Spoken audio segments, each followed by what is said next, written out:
মানুষ ভালো লাগলে হাসতেও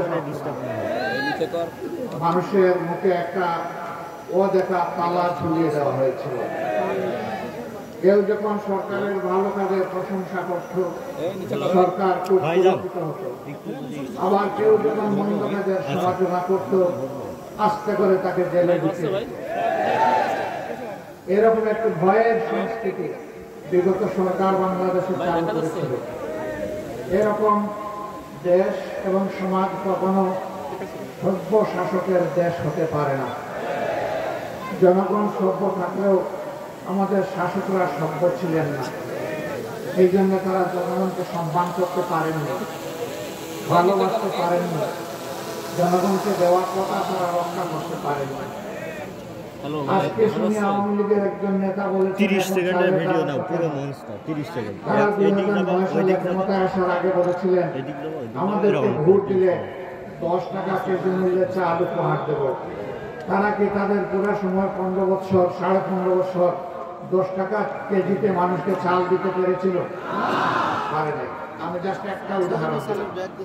এইভাবে জাতিকে দেওয়া একটা ওয়াদাও তারা সত্যিকার অর্থে বাস্তবায়ন করেনি। তারা ক্ষমতায় আসেন জাতিকে ভালো কিছু দেওয়ার জন্য, বরঞ্চ তারা ক্ষমতায় এসেছিলেন তাদের নিজেদের ভাগ্য পরিবর্তন করেন। আপনাদের এখানেও তাদের অনেক নেতা ছিলেন, আপনারা তাদেরকে দেখেছেন তারা মানুষের সাথে কেমন আচরণ করেছেন। তারা এমপি হওয়ার আগে, নেতা হওয়ার আগে, মন্ত্রী হওয়ার আগে, তারা সচিব হওয়ার আগে কেমন ছিলেন, তাদের সহায় সম্পত্তি কেমন ছিল, আর 15 বছরে তারা কেমন মোটা তাজা হয়েছিলেন তা আপনারা এটি শুধু মাগুরায় নয়, এর চিত্র ছিল সারা বাংলাদেশ। তারা বলতেন, কেউ কেউ বলতেন যে এই দেশ থেকে আমার পাওয়ার আমার সব কিছু আমি হারিয়েছি, এখন এই দেশকে শুধু দেওয়ার পালা। হ্যাঁ, তারা দিয়েছেন ছোপ ছোপ রক্ত আর খাড়ি খাড়ি লাশ উপহার। এমন কোন জনপদ বাংলাদেশে নেই যেখানে তারা নির্দয়ভাবে হত্যাকাণ্ড সংগঠিত করেননি। এমনকি ক্ষমতার শেষ দিন পর্যন্ত তারা এই কাজটি করে শেষ পর্যন্ত দেশ থেকে তারা পালিয়ে গেছে। দেশ যদি আপনারই হয়ে থাকে, দেশকে, মাটিকে, মানুষকে যদি ভালোবেসে থাকেন, তাহলে পালাবেন কেন? শাসক স্বৈরাচারও হতে পারে, আবার সুশাসক শাসকও হতে পারে। আমি একবার দারুস সালাম ব্রুনাই গিয়েছিলাম, মাত্র 2.5 লক্ষ মানুষের দেশ, পৃথিবীর সবচেয়ে ধনী দেশ। ওখানে আল্লাহ তাআলা এত খনিজ সম্পদ তাদেরকে দান করেছেন। এমন কোন মূল্যবান খনিজ সম্পদ নেই যেটা ব্রুনাই দেশে পাওয়া যায় না। দেশটিতে 10 ঘন্টার জন্য আমি একটা সুযোগ পেয়ে ঢুকেছিলাম এই দেশটি দেখার জন্য। আমার গাইড, তিনিও বাংলাদেশের একজন বিশেষজ্ঞ চিকিৎসক ছিলেন, সেখানে সরকারি হাসপাতালে চাকরি করতেন, বাড়িটা সিরাজগঞ্জ। তিনি ঘুরে ঘুরে বিভিন্ন জায়গা দেখালেন, এর মাঝে রাজার রাজপ্রাসাদটিও দেখালেন। আমি দেখলাম রাজপ্রাসাদের সামনে পাশে কোথাও কোনো পুলিশ অথবা কোনো নিরাপত্তা রক্ষী আমার চোখে পড়ল।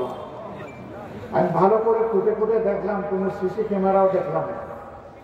আমি আমার গাইডকে জিজ্ঞেস করলাম, এটাকে রাজার পরিত্যক্ত বাড়ি নাকি বর্তমান বাসস্থান?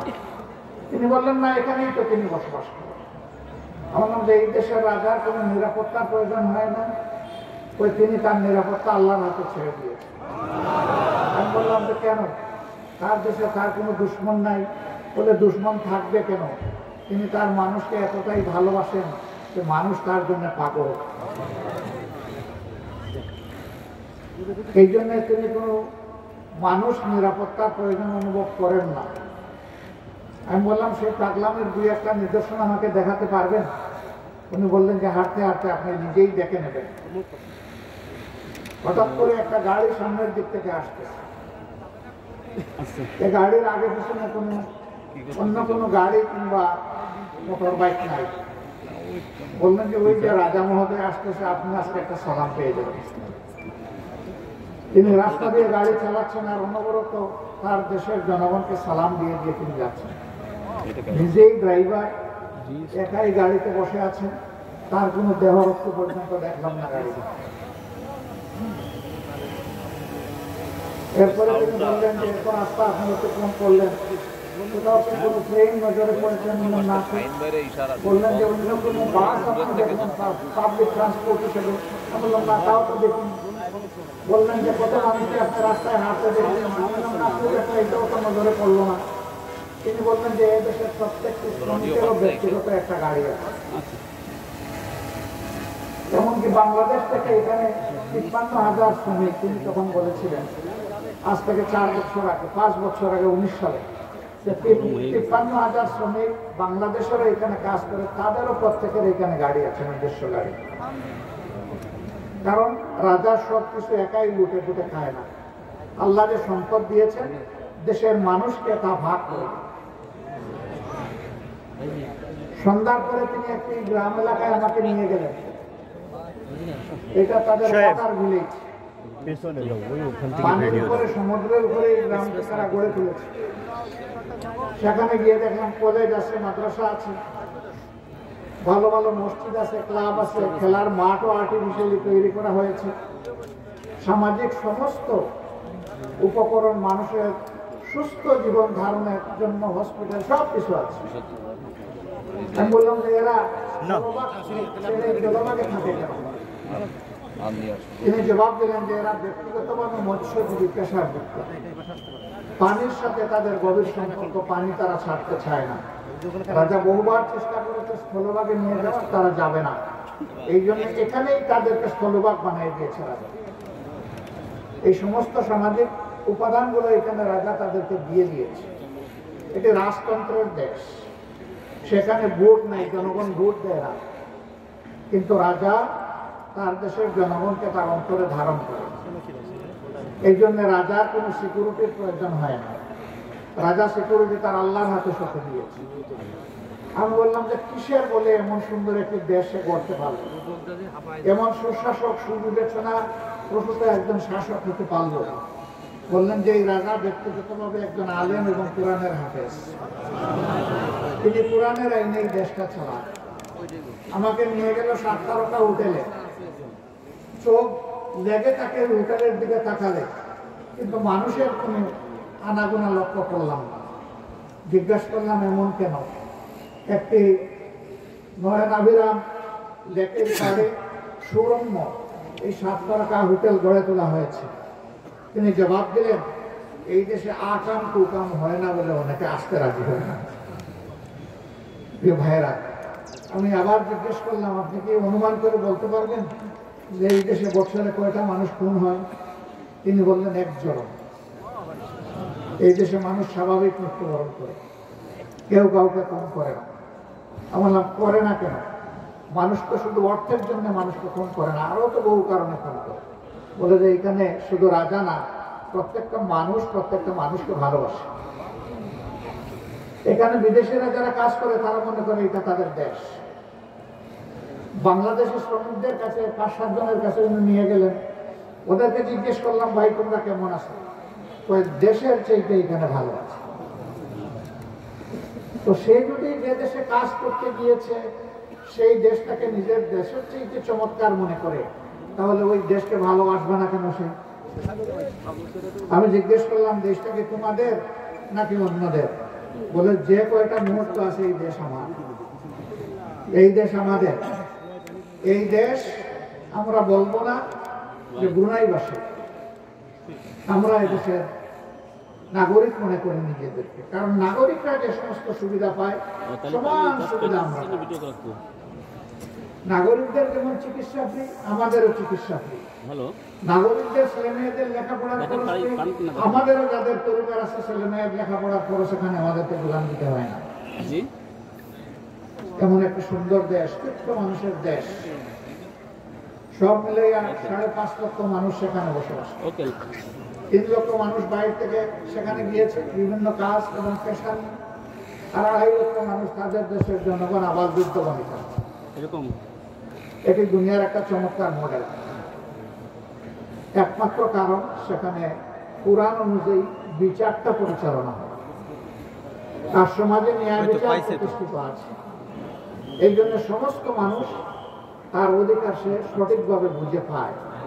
অধিকারের জন্য কাউকে মিছিল করতে হয় না, আন্দোলন করতে হয় না, দাবি করতে হয় না। যেমন আমাদের দেশে আমরা প্রতিদিন এই দৃশ্য দেখি, তাদের দেশে এটার প্রয়োজন হয় না। এমন একটি বাংলাদেশ আপনারা চান কিনা? চান।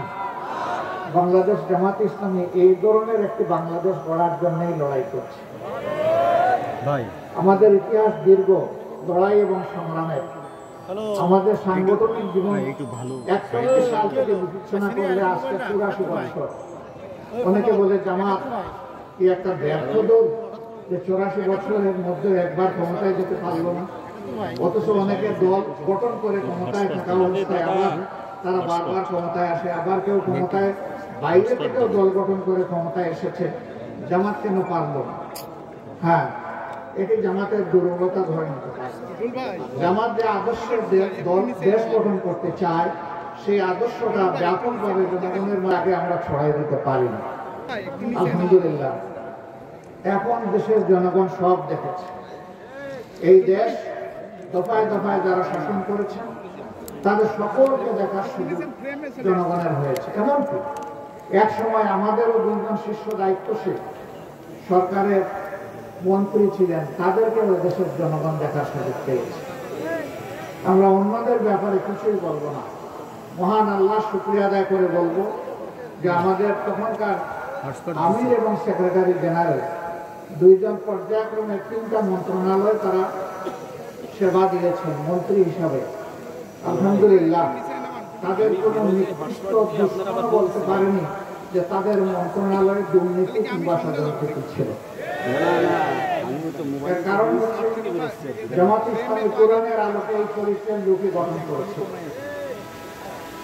তাদের এই মন্ত্রণালয় থেকে কোন ধর্মের লোকের দাবি করতে পারবে না যে তারা মন্ত্রী থাকা অবস্থায় এই মন্ত্রণালয়ে আমাদের যে হক ছিল এটা আমাদেরকে দেওয়া হয় না, বরঞ্চ রাষ্ট্রের যে সম্পদ তাদের হাতে তুলে দেওয়া হয়েছিল। তারা দেখেননি কে কোন ধর্মের মানুষ, এটাও দেখেননি কে কোন দলের মানুষ, তারা দেখেছেন এই মানুষটা বাংলাদেশেরই একজন। এই জন্য যার যেটা পাওনা হোক তাদের হাতে তারা তুলে দিয়েছিলেন। আমরা আপনাদেরকে কথা দিচ্ছি, ইনশাআল্লাহ তাআলা আজিজ, যদি আপনাদের ভালোবাসায় সিক্ত হয়ে আগামীতে বাংলাদেশ জামাত ইসলামী সমস্ত ইসলামী দল, দেশপ্রেমিক দল, মানবিক দলকে সাথে নিয়ে সরকার পরিচালনার সুযোগ পায়, তাহলে ইনশাআল্লাহ তাআলা আজিজ আপনাদেরকে একটা মানবিক দেশ আমরা উপহার দেওয়ার চেষ্টা করব। এই দেশটা তাহলে কেমন হতে পারে? এই দেশটা ইনশাআল্লাহ এমন হবে, এই দেশে একজন মা, তিনি ঘরের ভিতরে থাকবেন নিরাপদ, রাস্তায় বের হলে তিনি হবেন সম্মানিত, কাজের ময়দানে তিনি হবেন মর্যাদাপ্রাপ্ত। তার যদি প্রয়োজন হয় সামাজিক ক্ষেত্রে কোন কর্মক্ষেত্রে যোগদান করা, সেই দক্ষতা যোগ্যতা যদি তার থাকে, যোগ্য জায়গায় তিনি পৌঁছে যাবেন।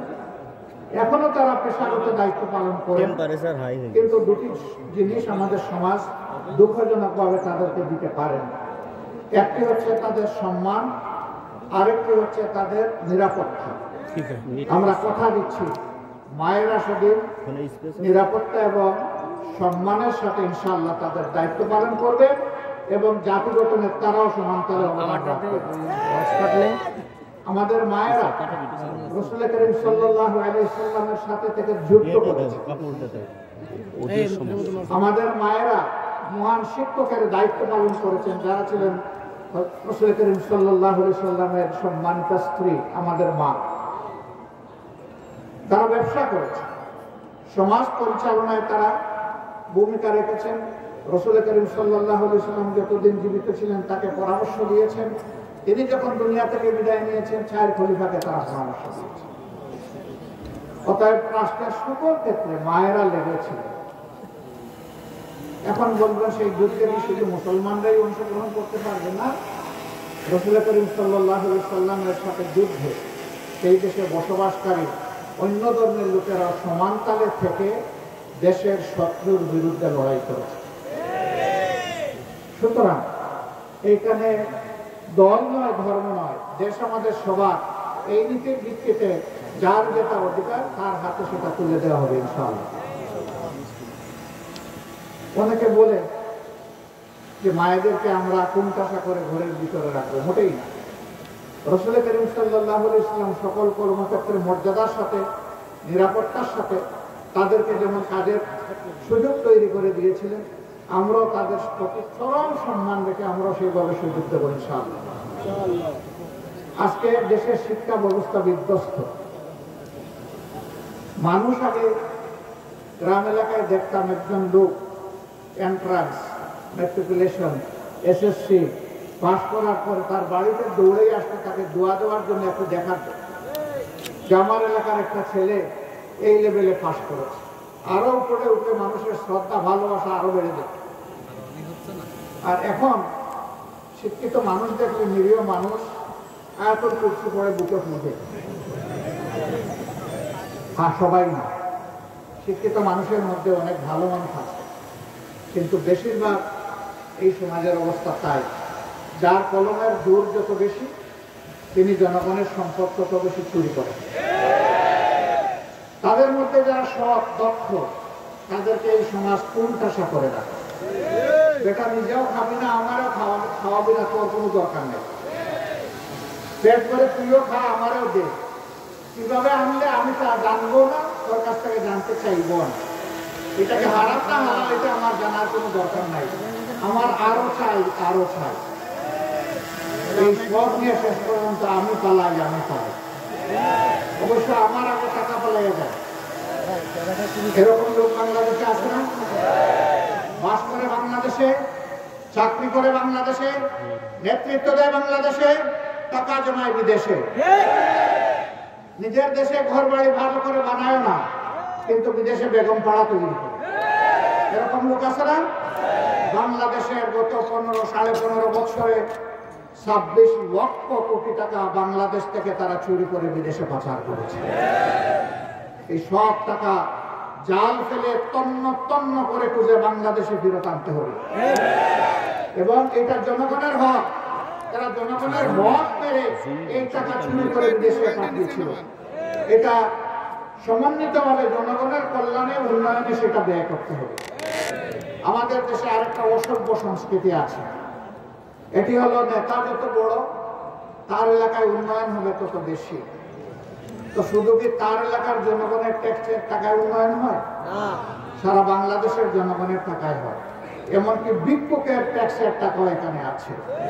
যারা কষ্ট করে ভিক্ষা করে রাস্তায় রাস্তায় ঘুরে অথবা ফুটপাতে বসে থাকে, হাত পাতে মানুষের কাছে, দুয়ারে দুয়ারে যায়, মা বাবা আমাকে একটা কিছু দেন, এইটুকু হাতে নিয়ে সন্ধ্যাবেলা যখন সে নিজের পেটের যোগান দেওয়ার জন্য দোকানে ঢুকে, তখন সেই লোকটাকেও কিন্তু জিনিস কিনতে গিয়ে ডেট দিতে হয়, ভ্যালু এডেড ট্যাক্স।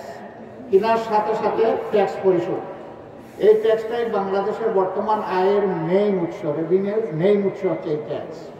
এখানে কোনটা আমার ভিক্ষুক ভাই কিংবা বোনের ট্যাক্স, আর কোনটা বড় লোকের ট্যাক্স, কোনটা ব্যবসায়িক ট্যাক্স, কোনটা একজন বড় সার্ভিস হোল্ডারের ট্যাক্স, এইটা আলাদা করে রাখা হয় না। রাষ্ট্রের ট্রেজারিতে সমস্ত টাকা একই জায়গায় থাকে। যারা আমরা শিক্ষা নিয়েছি বিভিন্ন বিদ্যাপীঠ থেকে, তাদের মনে রাখতে হবে আল্লাহর দেওয়া মেধা আর আমার বাবার টাকায় শুধু আমি মানুষ হয়ে যাইনি। আমি যে প্রাইমারি স্কুলে পড়েছি, এই প্রাইমারি স্কুলের প্রতিটি বালুর কোনা, পানির ফুটা, সিমেন্টের গুঁড়ো, রড, মিস্ত্রির হাত, যা ওখানে লেগেছে সব কিছুর সাথে 18 কোটি মানুষের সম্পর্ক আছে। সুতরাং আমি শিক্ষিত ব্যক্তিকে 18 কোটি মানুষের কাছে দায়বদ্ধ, কারণ তাদের টাকায় আজকে আমি মানুষ হয়েছি। এই অনুভূতি যে শিক্ষা তার ছাত্রকে দিতে পারবে না, এই ছাত্র ভবিষ্যতে মানুষ হতে পারবে না, বরঞ্চ সে শিক্ষিত হয়ে বড় ডাকাত হবে। আমরা এই শিক্ষাকে বদলে দিতে চাই। এমন শিক্ষা হবে যে শিক্ষায় মানুষ মানুষকে সম্মান করবে এবং প্রত্যেকটি মানুষ এটা মনে করবে যে আজ আমি শিক্ষিত হওয়ার পিছনে, জাতির সেবক হওয়ার পিছনে, আমার এই পেশা নির্বাচনের পিছনে এ জাতির প্রত্যেকটা মানুষের অবদান রয়েছে। সুতরাং আমার কর্মক্ষেত্রে যার যেখানে যতটুকু পাওনা, আমাকে আল্লাহকে ভয় করে তার পাওনা তার হাতে তুলে দিতে হবে। এমন শিক্ষা আমরা চাই যে শিক্ষার পাঠ চুকিয়ে বিশ্ববিদ্যালয়, কলেজ থেকে, মাদ্রাসা থেকে বের হওয়ার পরে হন্যে হয়ে সোনার হরিণ একটা চাকরির জন্য এ ঘরে ও ঘরে, এ জনে ও জনে তাদেরকে আর ঘোরাফেরা করতে হবে না। বরঞ্চ পাঠ চুকানোর সাথে সাথে সে যখন শিক্ষা প্রতিষ্ঠান থেকে বের হবে, অটোমেটিক্যালি তার যোগ্যতা অনুযায়ী কাজ তার হাতে উঠে আসবে।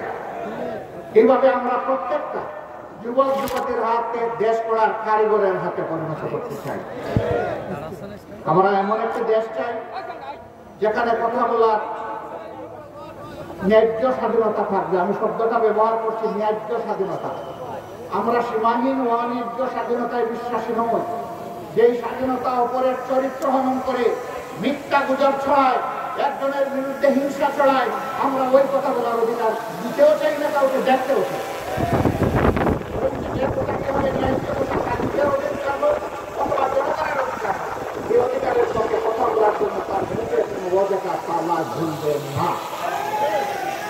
আদম সন্তানের মুখ এবং মুখ দুটোই খোলা থাকবে। মুখে যা চিন্তা করবে মুখে তা সে বলতে পারবে। আমার সামনে সাংবাদিক বন্ধুরা আছেন, 15.5 বছর এটা তারা পারেন না। তারা নিজেরা সাক্ষী, দেশের 18 কোটি জনগণ সাক্ষী। তাদের হাতে ছিল এক ধরনের অদেখা হ্যান্ডকাপ, আর তাদের মুখে ছিল এক ধরনের অদেখা খাবার। অনেক সময় স্ক্রিপ্ট লিখে দিয়ে বলা হয়েছে এই নিউজ হুবহু এইভাবে প্রকাশ করো। তার প্রমাণ হচ্ছে বিরোধী দল, বিশেষ করে জামাতে ইসলামের চরিত্র হনন করার জন্য, দুর্নাম করার জন্য 7টা পত্রিকায় একদিন সামনে নিয়ে বসলাম। সবাই লিখেছে তার স্টাফ রিপোর্টারের রিপোর্ট। যদি সে কোনো নিউজ এজেন্সির কথা বলতো, ইউএনবির মতো, আমি বুঝতাম যে হ্যাঁ এটা এজেন্সির দেওয়ার নিউজটা তারা ছাপিয়েছে, লেখা স্টাফ রিপোর্টার। আবার কারো কারো নামও সেখানে ছিল, অমুক রিপোর্টার। কিন্তু রিপোর্টগুলো হুবহু দাড়ি কমা সহ একই ধরনের। এটা কিভাবে হয়? মানুষের উপর আল্লাহ তাআলার পক্ষ থেকে যদি ওহী না আসে, তাহলে হুবহু এরকম তো এক হওয়ার কথা। আর এই যুগে তো আর ওহী নাযিল হবে না, কারণ আল্লাহ রাসূল তো আর দুনিয়ায় আসবেন না।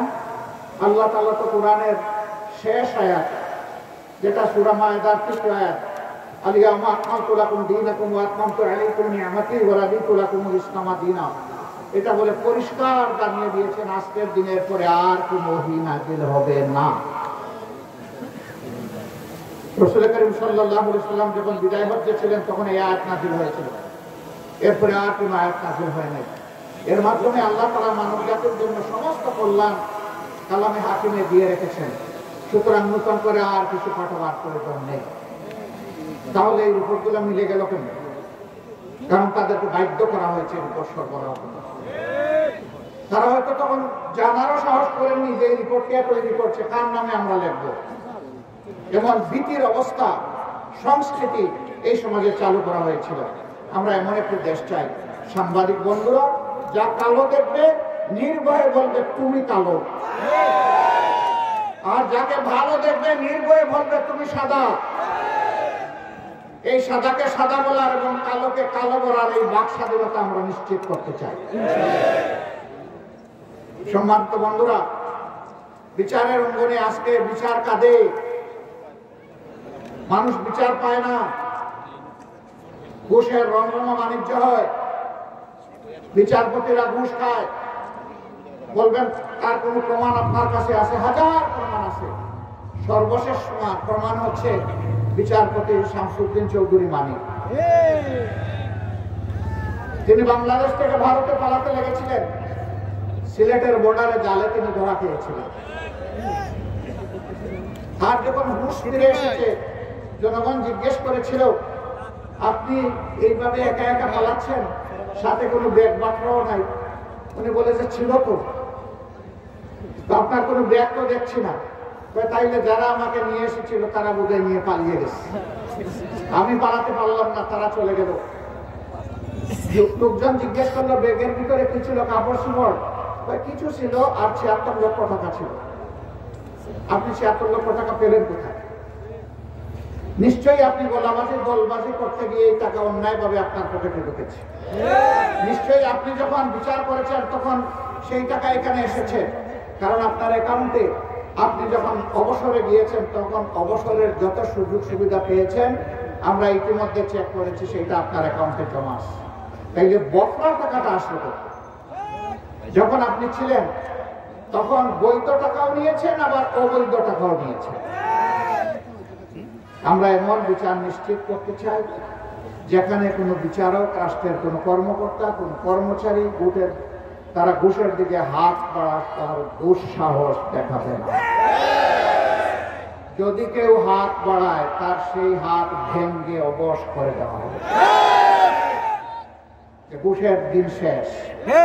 এখন বলবেন অল্প বেতনে বাঁচবো কেমনে? হ্যাঁ, ইয়েস, এই মানবিক বিবেচনা সরকারকে নিতে হবে। আমার ডান দিকে সম্ভবত আপনারা ফায়ার সার্ভিসের লোক, এইদিকে পুলিশের লোক আমি দেখে এসেছি, অন্য বাহিনীর লোকেদেরকেও দেখেছি। তারা অনেকে যে বেতন পান তাই দিয়ে সম্মানজনকভাবে জীবন চলা সম্ভব নয়। বিভিন্ন চাকরিতে, পেশাতে যারা নিয়োজিত আছেন সরকারি চাকরিতে, তাদের পক্ষে এটা সম্ভব নয়। তখন মানবিক সরকারকে মানবিক বিবেচনায় নিয়ে তারা যাতে সম্মানের সাথে নিজ নিজ অবস্থানের আলোকে বেঁচে থাকতে পারেন সুন্দরভাবে, তা নিশ্চিত করতে হবে। সুতরাং সেখানে বেতন এবং সুবিধা সমন্বয় ঘটাতেই হবে।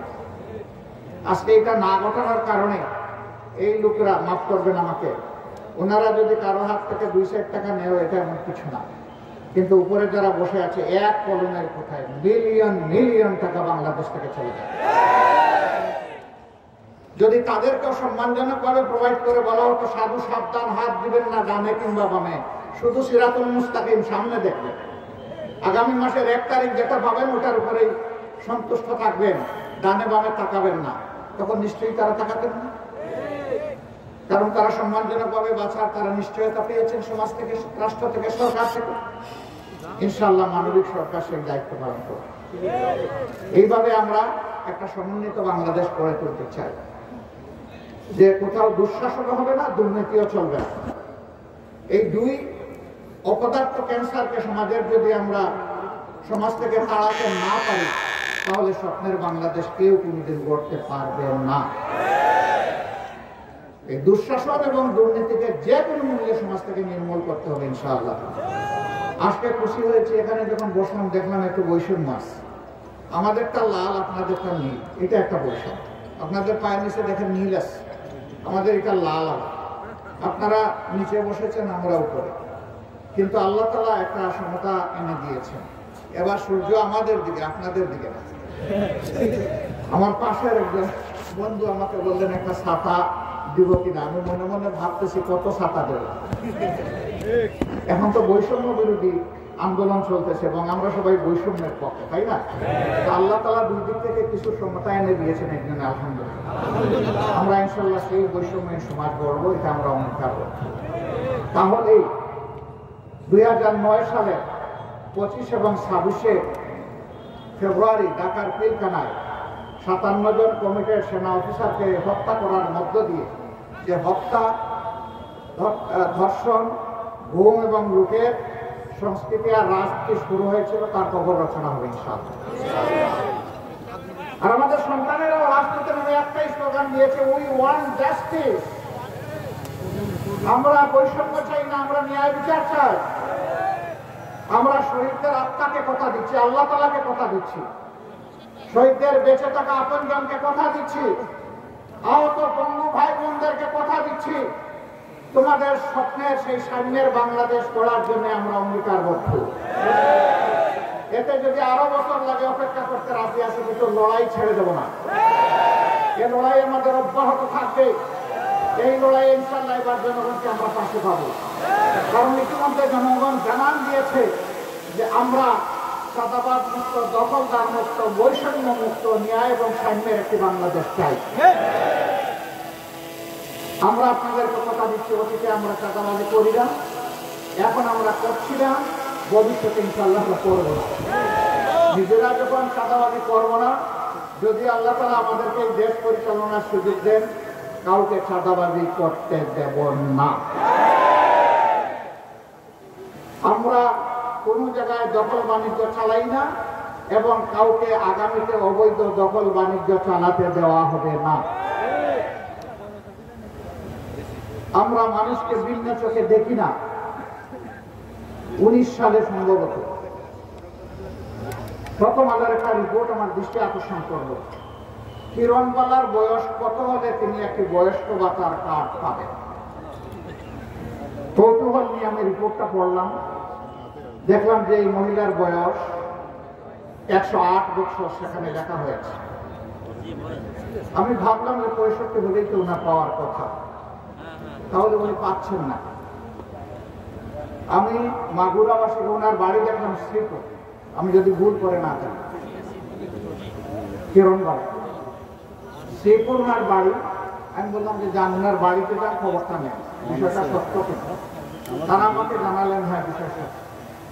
আমি বললাম ওনার ঘর দুয়ার কেমন দেখেছে?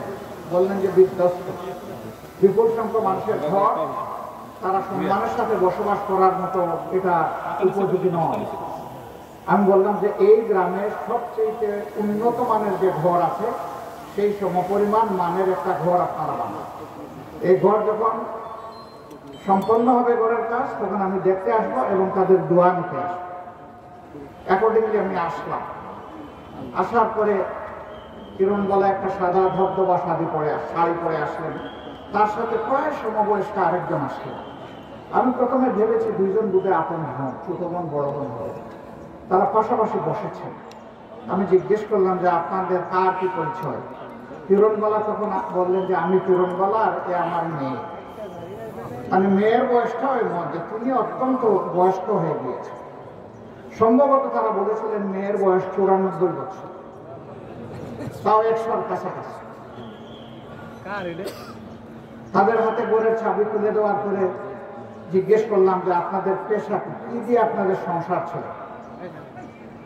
তো তার একজন নাতনি জামাই ছিল, উনিও তাদের সাথে থাকতেন। তো নাতনি জামাইয়ের ছেলে, সে একটা কাজ করে আর নাতনি জামাই একটা কাজ করে। ছেলে একটা চাকরি করে, আমি বললাম ওকে, তার চাকরি ছিল। আর নাতনি জামাই একটা পেশায় গিয়েছে। আমি বললাম যে এই পেশাটাকে আরো শক্তিশালী করতে হলে কি করা লাগবে? তারা একটা পরামর্শ দিলেন। আমরা ওখানে বসেই একটা সিদ্ধান্ত নিলাম এবং তাদের মতো তুলে দিলাম। আমি সেদিন দেখি নাই উনি কোন ধর্মের, আমি দেখেছি তিনি আমার একজন মায়ের মতো। আমি একজন মায়ের পেট থেকে দুনিয়া এসেছি, তিনিও কতিপয় সন্তান সন্ততির জন্ম দিয়েছেন। সুতরাং মায়ের জাতকে সম্মান করে এটা ছিল আমার দায়িত্ব। এইটা নিয়ে পত্র পত্রিকায় কোনো প্রচারণা চালাইনি, কারণ এই কাজটা বাহাবা পাওয়ার জন্য করিনি। এই কাজটা মনের নৈতিক অনুভূতি বা মানবিক দায়বদ্ধতার দিক থেকে আমরা করতে বাধ্য হয়েছিলাম। আমরা সরকারে ছিলাম না, বরঞ্চ সরকারে কারা ছিল জানেন তো? আমাদেরকে হাইকোর্ট, সুপ্রিম কোর্ট কিছুই দেখানো বাকি রাখে নাই, তারা সরকারে ছিল। আমরা বলি নাই যে এটা সরকার করুক, এই দাবিও তুলি নাই। সরকার দেখে নাই, সরকারের চোখে স্টিলের চশমা ছিল, আমাদের চোখে কোনো চশমা নাই, খালি চোখে আল্লাহ আমাদেরকে দেখার যে সুযোগ দিয়েছেন, এই জন্য আলহামদুলিল্লাহ সেই শুক্রেই আমরা আদায় করেছি। আপনারা আরো শুনেছেন যে একবার কক্সবাজারে একটা বৌদ্ধ উপাসনায় যাওয়ার সময় 8 জন মানুষ একই পরিবারের, তারা দুর্ঘটনায় নিহত হয়। আমরা কক্সবাজারের সংগঠনকে বললাম চলে যান, এই আমাদের সামর্থ্য তাদের হাতে পৌঁছে দেন আর তাদেরকে বলেন যে আমরা আছি তাদের সাথে। তারা যেন আমাদেরকে তাদের পরিবারের সদস্য মনে করে। বেঁচে আছেন মাত্র একজন, সবাই মারা গেছে এক পরিবারে। ওনাকে বললাম যে এখন আপনি আমাদের পরিবারের সদস্য। আমরা দেখি নাই তিনি কোন ধর্ম, কারণ জামাতে ইসলামী সকল ধর্মকে সম্মান করে। ধর্ম বাছাই করার অধিকার প্রত্যেকটি নাগরিকের একক অধিকার, ধর্ম চাপিয়ে দেওয়ার অধিকার কারো নেই। সম্মানিত ভাইয়েরা, এবারকার এই পরিবর্তনের পরে আপনারা লক্ষ্য করেছেন সকল ধর্মের উপাসনালয় আমরা আমাদের ভলান্টিয়ারদেরকে বলে দিয়েছি, যান পাহারা দেন, মানুষের জীবন, সম্পদ এবং ইজ্জত এই তিনটার পাহারাদারি করেন। একেবারে অনবরত মুষলধারে বৃষ্টি পড়ছে, আবার মাঝে মাঝে রোদ উঠছে। ওই বৃষ্টিতে ভিজে যাকে যেখানে বসা হচ্ছিল সে এক চুল সেখান থেকে নড়ে যায়। বলা হয়েছে যার যত সময় সেখানে দায়িত্ব পালনের কথা তিনি তত সময় সেখানে স্থিরের মতো দাঁড়িয়ে থাকবেন। শুধু ব্যতিক্রম খাওয়া এবং নামাজ, এই দুইটার জন্য আপনারা সুযোগ পাবেন, বাকিটা আপনাদেরকে দাঁড়িয়ে পাহারা দিতে হবে। আলহামদুলিল্লাহ বড় কোনো দুর্ঘটনা ঘটে না। তবে রাজনৈতিকভাবে যারা অতিরিক্ত দলবাজ ছিলেন, মানুষকে বিভিন্নভাবে কষ্ট দিয়েছেন, মানুষ তাদের অনেকের উপর থেকে কিছু প্রতিশোধ নিয়েছে। আমরা নেই, আমাদের সংগঠন নেয়নি, আমাদের সহকর্মীরা নেয়নি, সাধারণ মানুষ নিয়েছে। তারা যেহেতু মানুষকে কষ্ট দিয়েছে, এই প্রতিশোধ নেওয়ার সময় তারা দেখে নাই কে কোন ধর্মের, দেখেছে যে তিনি একজন জালেম ছিলেন। ওইটা ধর্ম বিবেচনা করে কাউকে আঘাত করে নাই। তারপরে আমরা এটাকেও সমর্থন করি না। কেন করি না? আমরা বিশ্বাস করি আইন যদি মানুষ হাতে তুলে নেয় প্রত্যেকে, এই রাষ্ট্রে কোনো শৃঙ্খলা থাকবে না। আমরা শৃঙ্খলার পক্ষে। আমরা বলেছিলাম যে আমরা নিজেরা কোনো প্রতিশোধ নেব না, তবে আমাদের উপর যে জুলুম করা হয়েছে, গুম যা করা হয়েছে, লুণ্ঠন করা হয়েছে, আমরা এগুলা প্রতিকার চাইব, কিন্তু সেটা আইনের মাধ্যমে চাইব। সারা দেশে আমরা আমাদের সহকর্মীদেরকে নির্দেশ দিয়েছিলাম মামলা দায়ের করতে গিয়ে সাবধান, শতবার চিন্তা করে মামলা দায়ের করবেন। একজন নিরীহ নিরপরাধ মানুষ যেন আমাদের মামলার আসামি না হয়। 10 জন ঠিক আছে, একজন ভুল, এই একজনের কারণে আল্লাহ আমাদেরকে সাহেবের না শাস্তি দিয়ে দেবে। আমরা তাই চেষ্টা করেছি। এই জন্য আমাদের দায়ের করা মামলাগুলোতে 500, 700, 1000 আসামি কোথাও আপনারা খুঁজে পাবেন। সুনির্দিষ্ট আসামি, যে যেখানে অপরাধ করেছে তার নাম, এর বাইরে নাই।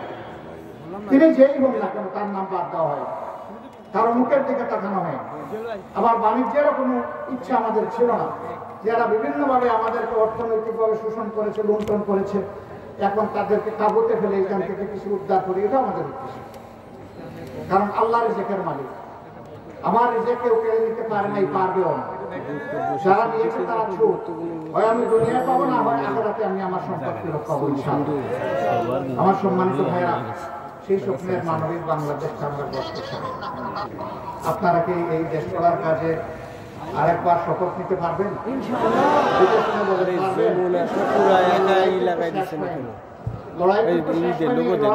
অনেক রয়ে গেছে। আমাদের সন্তানেরা যে স্লোগান দিয়েছে, আমরা একই স্লোগান দিই, আবু সাঈদ মুক্ত, শেষ হয়নি যুদ্ধ। সবাই বলুন আবু সাঈদ মুক্ত। আলহামদুলিল্লাহ, সেই যুদ্ধের নিজের জন্য, প্রিয় দেশের জন্য, নিজের জন্য। এই কারণে দেশ যদি ভালো থাকে আমিও ভালো থাকবো, দেশ যদি ভালো থাকে না আমিও ভালো থাকবো। আল্লাহ তাআলা আপনাদের এই অঙ্গীকারকে কবুল করুন। আপনারা মাগুরার প্রত্যেকটি ঘরে ঘরে আমাদের সালাম পৌঁছে দেবেন। অন্য ধর্মের যারা আছেন তাদের কাছে আদাব এবং শ্রদ্ধা পৌঁছে দেবেন। এখানে বিভিন্ন ধর্মের ভাইয়েরা এসেছেন, মন খুলে তারা কথা বলেছেন। আমি তাদেরকে মোবারকবাদ জানাই এবং কৃতজ্ঞতা জানাই। তারা আমাদের দাওয়াত কবুল করে এখানে এসেছেন। আমরা হাতে হাত ধরে, কাঁধে কাঁধ রেখে আগামীতে বৈষম্যহীন সমাজ গড়ব ইনশাআল্লাহ। আমরা তাদেরকে কথা দিচ্ছি, যেমন সম্মানটি আজকে আপনারা আমাদেরকে দেখালেন, আগামী দিনে তেমন সম্মান অথবা তার চেয়ে ভালো সম্মান যেন আপনাদেরকে দেখাতে পারি, আল্লাহ যেন আমাদেরকে তৌফিক দান করেন। সবাইকে ধন্যবাদ। আসসালামু আলাইকুম ওয়া রাহমাতুল্লাহ। আল্লাহ হাফেজ। বাংলাদেশ জিন্দাবাদ। বাংলাদেশ জামাতে ইসলামী জিন্দাবাদ।